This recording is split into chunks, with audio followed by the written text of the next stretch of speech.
여호와께서 아브라함에게 이르시되 너는 너의 고향과 친척과 아버지의 집을 떠나 내가 내게 보여줄 땅으로 가라. 내가 너로 큰 민족을 이루고 내게 복을 주어 내 이름을 창대하게 하리니 너는 복이 될지라. 너를 축복하는 자에게는 내가 복을 내리고 너를 저주하는 자에게는 내가 저주하리니 땅의 모든 족속이 너로 말미암아 복을 얻을 것이라 하신지라. 이에 아브라함이 여호와의 말씀을 따라갔고 롯도 그와 함께 갔으며 아브라함이 하란을 떠날 때에 75세였더라. 아멘. 오늘 이 시간에 우리 헌신 예배를 위해서 귀한 강사 목사님 모셨습니다. 무열대 교회 담임하고 계시는 우리 김영석 군목님 오셔서 너는 복이 될지라는 말씀으로 전갈 때 큰 은혜 받으시기 바랍니다. 우리 할렐루야로 목사님 모시겠습니다. 할렐루야.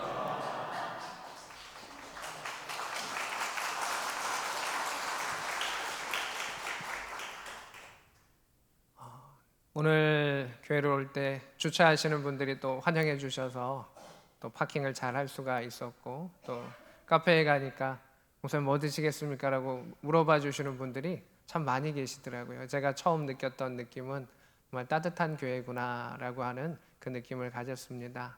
또 올해 이제 설교 부탁을 받았을 때 저는 대구에 있는 교회 중에 여기는 꼭 가서 설교를 하고 싶다라고 하는 마음을 가졌습니다. 그래서 일정을 다 조정하고 오게 된 이유는 제가 여기 이제 15년 만에 대구에 다시 오게 됐습니다. 그래서 대위 때 왔다가 이제 진급과 진급을 해서 다시 왔었는데, 그때 사랑과 또 축복의 복을 진 그것이 있어서 그 복을 이제 갚고자 이 자리에 나왔습니다. 그때도 우리 신현진 목사님 이렇게 축복해 주시고 기도해 주시고 하셔서 그 사랑은 꼭 갚고 가고 싶다. 또 그분이 이러한 열정을 가지고 또 군선교회 사역을 하셨는데 그분이 섬기는 교회는 어떨까라고 하는 궁금함을 가지고 있었었는데 또 하나님께서 은혜를 허락하여 주셔서 또 이렇게 올 수가 있었습니다. 그래서 저도 그 복음의 빚진 자로서 여러분들을 마음껏 축복하고 가고자 합니다. 하나님께서 여러분에게 복 주시고 은혜 주셔서 하늘의 형통함이 임할 수 있기를 소망하고 축복합니다. 아멘. 가끔 물어보시는 분들이 계십니다. 목사님, 군대교회는 새벽기도에 하나요? 없나요? 이렇게 물어보십니다. 여러분, 군인교회 새벽기도 있을까요? 없을까요?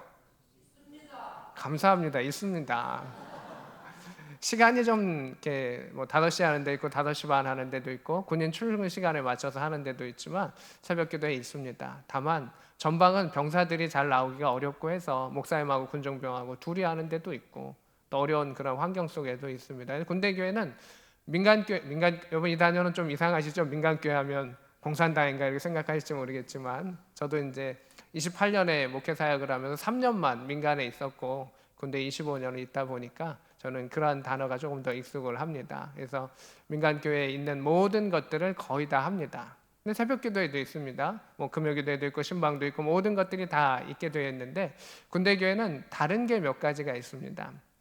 첫 번째 다른 것은 무엇이냐면 군인교회는 청년들이 절반 이상을 차지합니다. 저희도 간부가 많지만은 청년이 50% 이상이 저희를 차지하고 전방에는 대다수가 예배를 차지합니다. 대한민국 어느 교회 중에 청년이 절반을 넘는 교회는 또는 7, 80%가 넘는 교회는 없을 겁니다. 또 다른 특징이 하나 있습니다. 군인교회는 남자가 많을까요? 여자가 많을까요? 남자가 많습니다.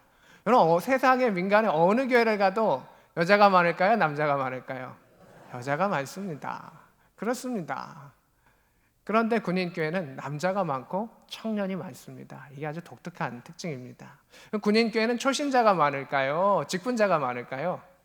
초신자가 많습니다. 다윗을 이야기하면 다윗이 뭘까요? 라고 생각하는 친구들이 참 많이 있습니다. 초신자가, 남자가, 청년이 많은 군인교회 안에서 저희들이 사역을 하고 있습니다. 이게 선교적 교회를 감당하고 있는 것이 저희 모습이기도 합니다.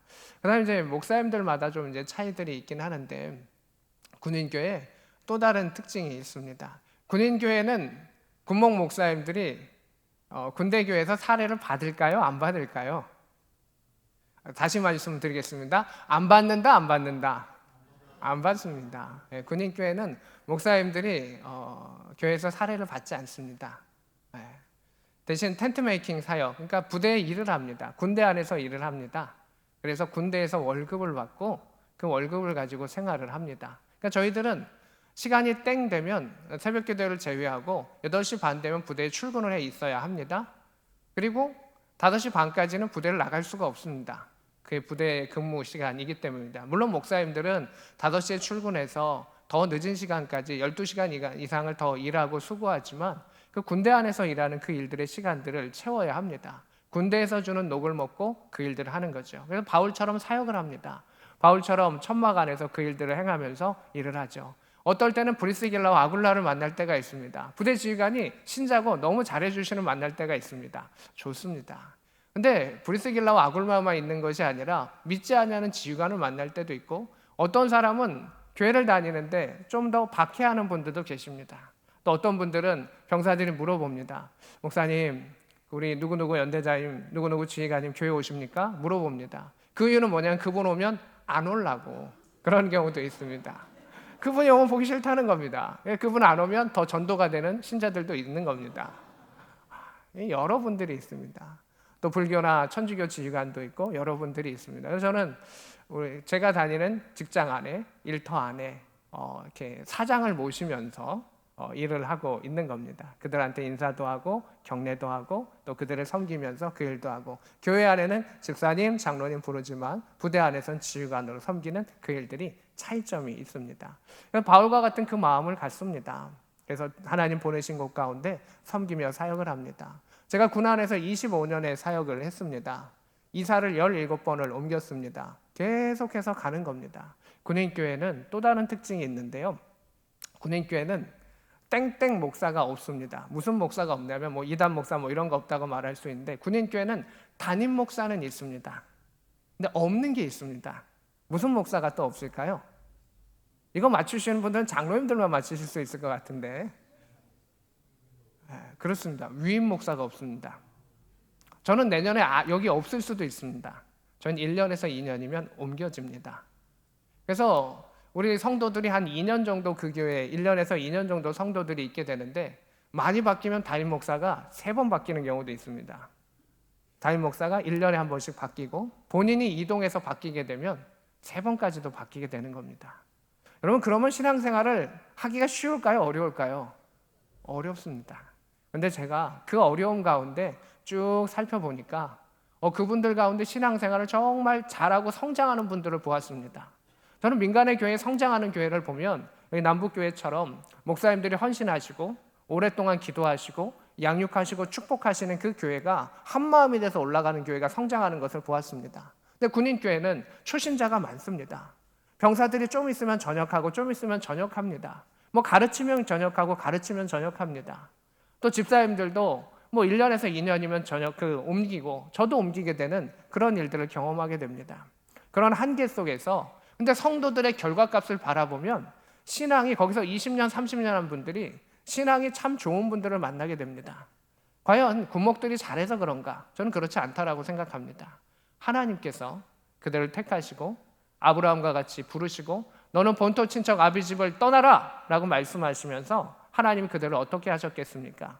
책임져 주시고 양육해 주시고 돌봐주셨기 때문에 그러한 일들이 생겼다라고 생각합니다. 상식적으로는 불가능한 일이죠. 목사님들이 1, 2년에 한 번씩 바뀌는 그 교회 가운데 자신이 대구에 살다가 서울에 살다가 전방에 가다가 모든 곳에 가는 그 가운데 자녀들을 데리고 계속해서 본토를 떠나는 그 가운데에 신앙을 유지할 수 있다는 것은 기적이 아니면 할 수가 없는 일들이죠. 선교의 자리는 기적이 아니면 할 수 없는 그런 일들이 참 많이 있습니다. 그래서 그 기적을 체험하는 것 그리고 그 기적 가운데 나아가는 것이 또한 군인교회다라고 하는 것입니다. 여러분들 여러 체험들을 하셨을 겁니다. 그리고 저도 그러한 체험들을 합니다. 저희 아이들이 이렇게 했는데 중학교를 중1, 중2, 중3을 이렇게 전학을 가야 하는 그런 경우들도 있습니다. 학교마다 적응해야 되고 학교마다 교복을 얻어야 되고 학교마다 교과서를 얻어야 되는 그 일들이 목사님들의 일이기도 합니다. 또 자녀들이 잘 적응하는 것 같지만 가끔은 자녀들이 이야기합니다. 아빠, 이사 안 가면 좋겠다 라고 이야기를 합니다. 코로나 조금 전에 제가 이제 이사를 가게 되었는데 그때는 첫째가 고3이었고 둘째는 고2였습니다. 계속해서 따라왔었던 그 아이가, 또 이 대구까지도 따라왔었던 그 아이, 좀 순수한 마음의 그 아이가 처음으로 아빠한테 이야기합니다. 아빠, 안 따라갔으면 좋겠다. 내가 고3 때 아빠가 방 하나만 해주라. 그럼 내가 동생을, 고3인데 내가 동생을 잘 먹이고 학교도 가게 하고 다 하겠다. 대신 엄마를 달라고 하진 않겠다. 엄마는 사모여야 되니까 엄마 아빠는 가시라. 방 하나만 잡아주면 내가 다 해겠다. 이게 무슨 뜻이겠습니까? 그만큼 전학 가기가 싫다는 겁니다. 모처럼 친구도 사귀고 또 텃세 없는 곳에도 가고 이렇게 했었는데 그 또다시 본토를 떠나는 것이 어렵다는 그 마음을 처음으로 표현을 했습니다. 저는 아이들이 참 잘 적응하는 줄 알았습니다. 근데 잘 적응하는 건 맞지만 새로운 곳에 가서 친구를 사귈 땐 양보해야 되고 어려움들이 참 많다는 겁니다. 오늘 본문 안에서는 아브라함 본토를 떠났을 때 많은 것을 걸어야 했습니다. 가족을 걸어야 했습니다. 때로는 아내가 위험을 처하는 것을 감수해야 했었습니다. 자신이 피해보는 것을 감수하는 것이 본토 친척 아비 집을 떠나는 것이었습니다. 근데 저희 아이들이 초등학교를 올라갔을 때 이 대구를 오기 바로 전에 하나님께 이런 기도를 한 적이 있습니다. 하나님, 내가 이 아이를 데리고 대구를 가야 합니까? 어떻게 하면 좋겠습니까? 라고 기도한 적이 있습니다. 온 식구가 같이 기도한 적이 있습니다. 그 유치원과 초등학생 아이를 데리고 기도를 했었습니다. 그때 하나님께서 주셨던 그 마음은, 제 마음속에 들려오는 그 음성은 이것이었습니다. 너희 모두가 선교사다 라고 하는 그 마음이었습니다. 저는 당연히 선교사입니다. 아내도 사모이기 때문에 선교사입니다. 그러나 너희 자녀도 너를 따라가기 때문에 선교사다라고 하는 그 마음을 갖고 아이도 그 학교에서 적응하는 부분 가운데 그 어려움을 가지고 살아가는 것이고, 그것이 하나님이 보시기에 은혜요 상급이다라고 하는 그 마음을 가지고 10여 년을 이렇게 따라왔었습니다. 근데 그 아이가 처음으로 아빠한테 안 가면 안 게 좋겠다. 더군다나 그냥 아무것도 필요 없다. 이런 이야기들을 하면서 했었던 그 이야기를 기억이 납니다. 그때 아이에게 제가 이렇게 이야기를 했습니다. 우리 같이 기도해보자. 온 식구에게 주시는 하나의 음성이 무엇인지 살펴보자 라고 이야기를 했습니다. 그래서 두 형제가 열심히 기도를 했습니다. 결국 아이들이 따라왔을까요? 따라왔습니다. 첫째가 다시 이야기합니다. 아빠, 기도해보니 그래도 가는 게 낫겠습니다. 그 이야기를 하고 따라왔습니다. 따라왔는데 코로나가 빵 터졌습니다. 학교 생활이 너무 어려운 겁니다. 더군다나 그 학교는 시골에 있어가지고 1, 2학년 중학교부터 고등학교 때까지 다 한 클래스 안에, 그러니까 적은 클래스 안에 쭉 왔던 애고 얘는 완전히 이방인인 겁니다. 코로나 때 이방인으로 와가지고 친구를 사귀려 하니 힘든 겁니다. 이 아이는 이렇게 의사가 되고 싶어 했습니다.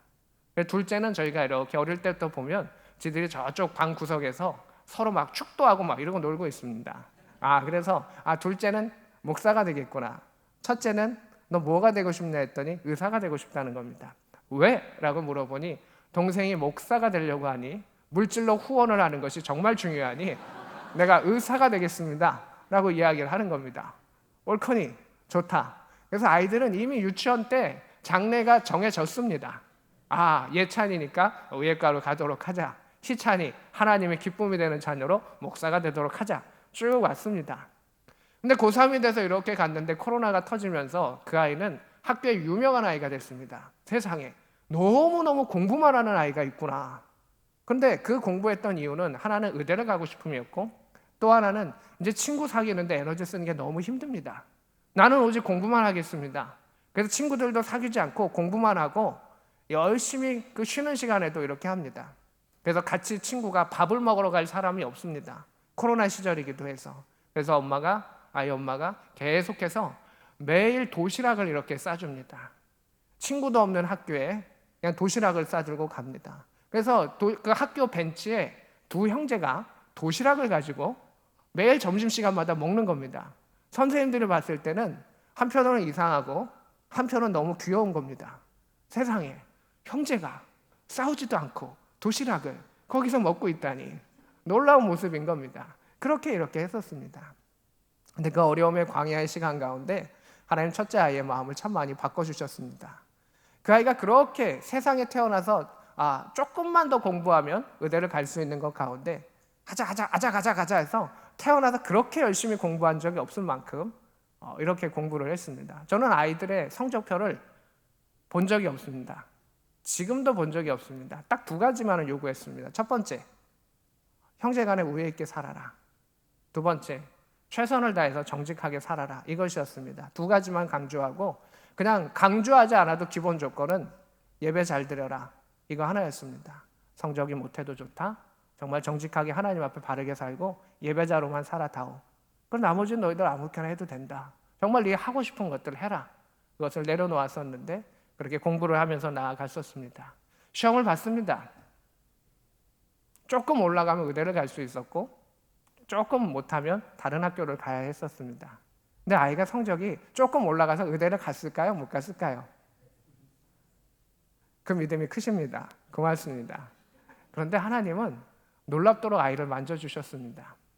아이가 원하는 학교를 가지 못하도록 이렇게 닫아주셨습니다. 그러면서 아이가 이과였는데 그 장신대로 가게 되었었는데 그 장신대에 제도가 생겼습니다. 교차 지원이라는 게 생겼습니다. 원래 문과라 있는 아이들만 가게 됐는데 이과에 있는 아이가 갈 수 있는 제도를 하나님 그때 만들어 주셨습니다. 그리고 하나님께서는 그 아이를 만지셔서 신학교로 보내주셨습니다. 그래서 그 두 아이는 지금은 대학원생인데 지금도 같이 학교를 다니고 있습니다. 그리고 앞으로 군대를 가게 되는데 군대도 같이 연년생으로 입대를 하게 됩니다. 무슨 뜻이냐면 우리 신한주 목사님께 감사했던 것은 54단에 대구에 있는데 거기 많은 목사님들이 오셨습니다. 근데 목사님의 인품과 영성도 너무 감사했고 또 자녀들이 믿음 안에 잘 컸다는 이야기를 들어서 제가 욕심이 있었습니다. 아내와 함께 마음이 들어가지고 목사님 저희 아이들에게 축복을 해주십시오 라고 이렇게 부탁을 드렸습니다. 근데 목사님이 저희 차 안으로 데려가서 조용한 곳에서 그 아이를 놓고 두 아이를 축복을 해주셨습니다. 그게 제 마음속에 기억 속에 있었습니다. 그리고 15년이 지나서 그 초등학교 1학년, 2학년, 3학년이었던 그 아이 두 명이 이제 다 제가 한 명은 목사가 되었고 한 명은 전도사가 되었습니다. 둘 다 군종 후보생이 되어서 이제 3년 뒤, 4년 뒤면 아버지 뒤를 이어서 군복을 입고 군목으로서 들어올 수 있는 은혜를 허락하셨습니다. 저는 이 모든 것들은 하나님께서 택하심과 예비하심과 또한 성도들의 기도와 또 목사님들의 기도에 그러한 기도의 빛 때문이다라고 생각했습니다. 하나님께서는 아브라함에게 너를 축복하는 자에게 내가 복을 내린다라고 말씀하셨습니다. 너에게 입으로만 축복해도 나는 너에게 복을 주겠다라고 약속하여 주셨습니다. 저는 이 교회에 엄청난 기대를 가지고 왔습니다. 그 이유는 무엇이겠습니까? 제가 우리 목사님의 그러한 큰 사랑과 축복을 받았을 때 그 축복이 제 안에 임하는 것을 경험했기 때문에 그 복 속에 여러분들은 살아오셨고 그 복 속에 성장하셨고 선한 목자의 그 마음 속에 여러분 자라오셨기 때문에 얼마나 좋은 분들이 많을까라는 기대도 했었고 오늘 저는 그 빚을 갚아가는 마음으로 마음껏 기도하고 마음껏 축복하고 가야겠다라는 그 마음을 가지고 있습니다. 하나님께서 여러분을 사랑하여 주시고 은혜를 허락하여 주셔서 특별히 선교와 전도 가운데 귀한 마음을 잇는 여러분들 가운데 하나님께서 영의 복을 허락하여 주시고 건강의 복을 허락하여 주시고 범사의 복을 허락하시는 하늘의 복이 임할 수 있기를 축복합니다. 아멘. 그래서 저는 그 축복 속에서 또 성도들이 계속 바뀌는 속에서 저를 축복해 주시는 그 축복 속에서 그 복을 받았습니다. 그 복은 처음으로 아직까지는 이제 후문은 모르겠지만 전무했었던 일은 아버지와 아들과 그리고 두 형제가 그리고 가정에 있는 모든 남자가 다 군목이 되어가지고 선교의 자리 가운데 부름을 받은 것에 대해서 감사하고 있습니다. 그것은 하나님께서 또 부르시고 하나님께서 인도하셔야만이 가능한 일이다라는 생각을 하고 있습니다. 오늘 우리는 이 자리 가운데 부름을 받았습니다. 나의 힘과 나의 능력이 아니라 오직 하나님의 은혜 가운데 부름을 받았고 누군가는 나를 위해 기도해주고 누군가는 나를 위해 축복해주고 누군가는 나를 위해 이끌어졌기 때문에 우리가 지금 이 자리 가운데 있습니다. 그리고 예수께서 보혈의 은혜와 공로에 의해서 우리를 불러주셨습니다. 그 은혜에 의지하여 예수 보혈의 은혜에 의지하여 우리는 이 자리 가운데 있습니다. 목사님들의 선교의 빛과 장로님들과 권사님들과 안수집사님들의 선교의 빛과 구역자님들의 선교의 빛과 교회 학교와 주일학교의 그 교사들의 그 빛 가운데 우리가 있습니다. 그들의 축복 속에 우리가 있습니다. 하나님께서 우리를 부르셨고 하나님 우리를 인도하셨사오니 그 빚을 마음껏 갚아가며 또한 우리 가운데 천국의 상급이 있으며 하나님 주셨던 그 은혜를 누릴 수 있는 복된 자가 우리가 지금 이 자리에 있는 자들, 그들의 후손들이 될 수 있기를 축복합니다. 아멘. 오늘 1절의 말씀에 이렇게 말합니다. 너의 고향과 친척과 아버지의 집을 떠나라고 이야기를 합니다. 군인들이 그러합니다. 떠나야 됩니다. 청년들이 떠나야 됩니다.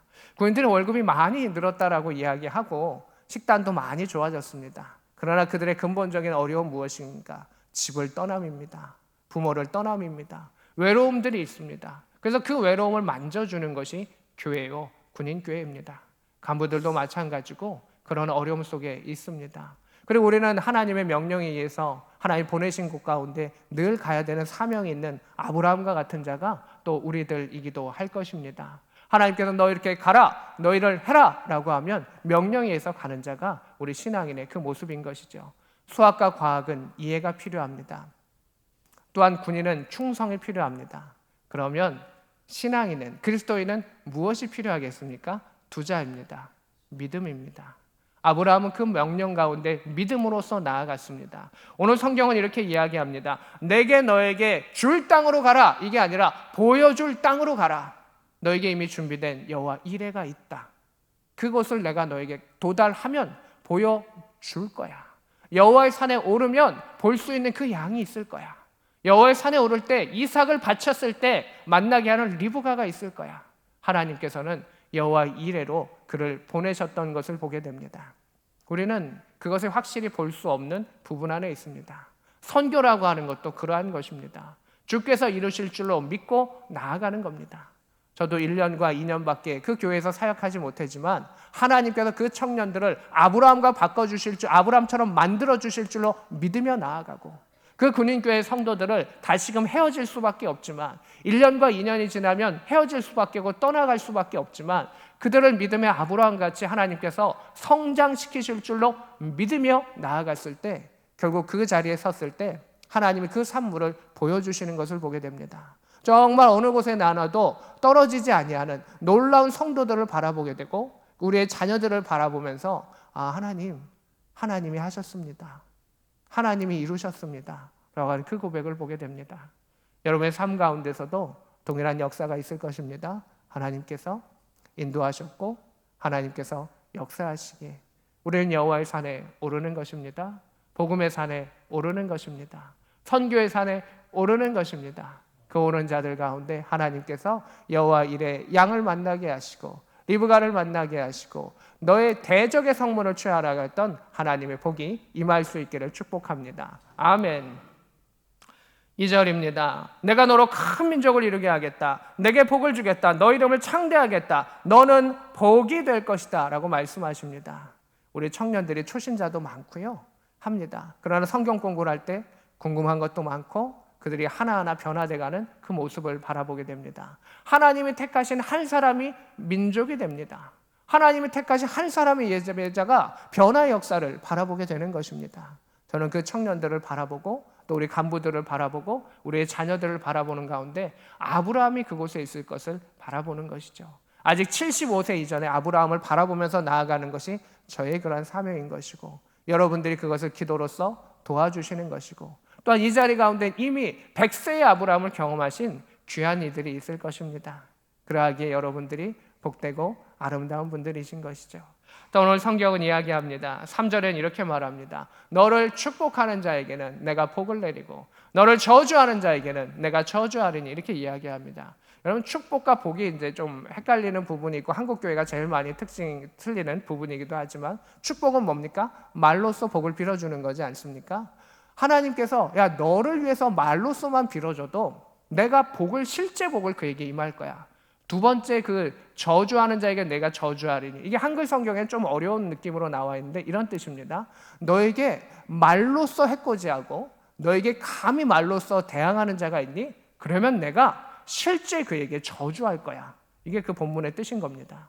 말로써 복을 하는 자에게 실제 복을 주겠다. 말로써 저주한 자에게 내가 실제 저주하겠다, 내가 너를 지키고 인도하겠다라고 했던 하나님의 약속을 받았고 그 약속을 믿으며 나아간 것이 아브라함이었습니다. 그러면서 땅의 모든 족속이 너로 말미암아 복을 얻을 것이니라 라고 이야기하십니다. 저는 군대에 있기 때문에 밤에 전화가 오면 정말 놀라고 놀랍니다. 월요일날 전화가 오면 놀라고 놀랍니다. 혹시 부대에 사고가 있지 아니할까? 누군가는 상하지 아니했을까? 누군가는 다치지 아니했을까? 라고 하는 그러한 기도를 하게 됩니다. 부대에서 연락이 오면 놀라고 놀랍니다. 늘 부대의 안전을, 생명을 위해서 기도하는 것이 또 군종 목사의 또한 사명이기도 합니다. 그렇지만 기도하는 사람을 통해서 하나님 그 생명을 지켜주시고 살려주시고 안전에 거하게 하시고 그 탱크가 뒤집히지 않게 하시고 그 차가 퍼지지 아니하게 하시고 그 생명들이 넘어지지 않게 하시는 그 역사를 바라보게 되는 것입니다.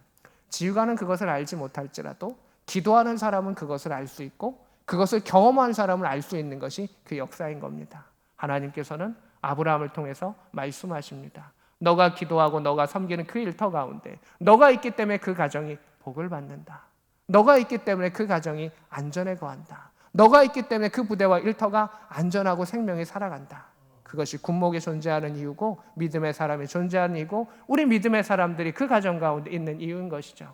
우리가 잘 살기 위해서 무엇하기 위해서 그런 것이 아니라 너를 번성케 함을 통해서 하나님은 모든 민족이 구원을 얻게 되는 그 역사를 허락하신다라고 말씀하셨습니다. 오늘 이 자리에 있는 귀한 분들, 오늘 찬양도 너무 아름답게 하셨고 또 여러분들의 그 얼굴이 천사와 같이 빛나시는 귀한 분들 가운데 하나님께서 여러분을 통해서 그 가정의 복음의 문을 활짝 여시고 후손들에게 복의 복의 역사를 주시는 그 믿음의 역사가 임할 수 있기를 소망하고 축복합니다. 아멘.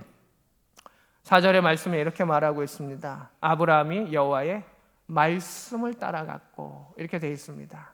군대는 명령이 중요합니다.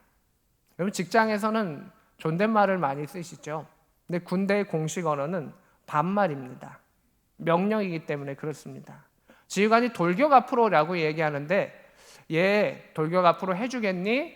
라고 말해보면 안 됩니다. 가라! 라고 말씀하고 그리고 그것에 대해서 복종하는 것이 충성입니다. 성경은 하나님께서 너 가주겠니? 라고 말씀하지 아니하시고 가라! 대신 내가 너에게 이러한 지키겠다! 라고 하는 약속을 허락하시는 것을 보게 됩니다. 세상의 지휘관이 너 목숨 걸어라 가라! 라고 했을 때 군인은 가야 되는 사명이 있지만 하나님께서는 우리의 목숨을 지키시는 가운데 너 가라! 라고 말씀하여 주십니다. 그리고 그것이 믿음이라고 하나님을 인정하시는 것이죠. 하나님께서는 그 믿음의 고백을 하면서 가는 자에게 무엇을 주실까요? 상 주시는 자죠. 하나님의 신실하심과 미쁘심을 바라보면서 나아가는 자에게 하나님의 상 주시는 하나님이신 겁니다. 저는 지금 여호와의 산에 올라가고 있는 중입니다. 그 꼭대기에 무엇이 있는지 아직은 알 수 없습니다. 열심히 두 아들과 성도들과 함께 올라가고 있습니다. 그러나 여호와의 산에 다 오른 자만이 그 여호와께서 준비된 것을 볼 수가 있을 것입니다. 우리 인생 가운데 끝까지 올라가서 하나님 우리를 위해서 준비하신 여호와의 산에 있는 그것을 볼 수 있기를 원합니다. 하나님께 여러분을 위해서 사랑하시고 복 주시고 인도하시는 그 믿음의 역사가 있습니다. 말씀을 따라가는 자에게 하나님은 도달하게 하십니다. 말씀을 따라가는 자에게 반드시 이루게 하시는 하나님의 역사가 있습니다. 오늘도 우리는 기도할 수 있기를 원하며 나아갈 수 있기를 원합니다. 아브라함의 그때 나이가 75세, 적지 않은 나이였지만 25년의 훈련을 시키시고 이삭을 주시고 또한 그가 많은 나이를 범사의 복을 누리게 하시는 그것을 통해서 아름답게 그 사명을 마치고 또 하나님의 품으로 돌아가게 하셨던 그 모습을 바라보게 됩니다. 하나님께서 우리를 부르시는 그날까지 우리가 말씀을 따라 오르기를 원하며 여호와의 산에 올라갔을 때 하나님 주시는 하늘의 큰 상급과 여호와의 산에서 만날 수 있는 복된 자리를 경험할 수 있는 이 말씀을 듣고 이 말씀을 붙잡으며 서로를 위해 축복하며 축복 가운데 있는 모든 자들 될 수 있기를 우리 구주 예수 그리스도의 이름으로 축복합니다. 아멘. 기도하겠습니다. 하나님 아버지, 참으로 귀한 교회를 방문합니다. 성도들의 얼굴 속에 하나님의 영광을 아는 빛을 허락하여 주시고 스데반의 얼굴과 같이 기쁨 속에 선교하며 전도하는 자들이 되게 하시고 귀한 선배 목사님들과 선배 장로님, 권사님, 믿음의 직분자들을 통하여 이 교회를 성장시키셨사오니 그들의 축복 속에 하나님의 은혜가 넘쳐나게 하여 주시옵소서. 그들의 후손이 번성하게 하여 주시옵소서. 그들의 후손이 이삭과 같이 되게 하여 주시옵소서. 여호와의 산에 오르게 하여 주시옵소서. 그 산에서 하나님 준비된 것을 다 만나게 하여 주셔서 천국에서 기뻐하며 하늘에 상급이 있으며 이 땅 가운데 평안하며 범사의 복이 있으며 그 영혼이 잘 될 수 있는 아름다운 자가 되게 하여 주시옵소서. 하늘의 놀라운 복을 허락하여 주시기를 소망하며 우리 구주 예수 그리스도의 이름으로 기도합니다. 아멘.